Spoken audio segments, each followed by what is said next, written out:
Welcome, I'm following the same myPhone Iron 3, and today I'll show you how to enable the power saving mode. To get started, simply pull down the notification panel, and in here you should see battery saver toggle. Tap on it, check it to turn on, and right now it's on. As you can see, the battery changes the color to this yellowish to indicate that it's right now enabled.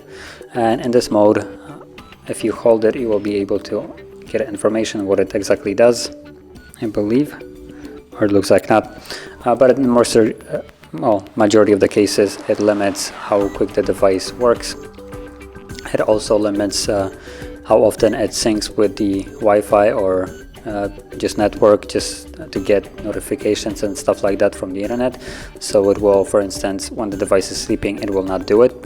Only when you wake it up, it will then reconnect and sync everything that should normally would be delivered on a regular basis. Apart from that, in certain cases, also drops the brightness of the display, which this is not the case here. But yeah, that is basically how you would enable it.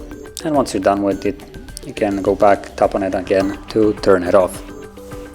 So, if you found this very helpful, don't forget to hit like, subscribe, and thanks for watching.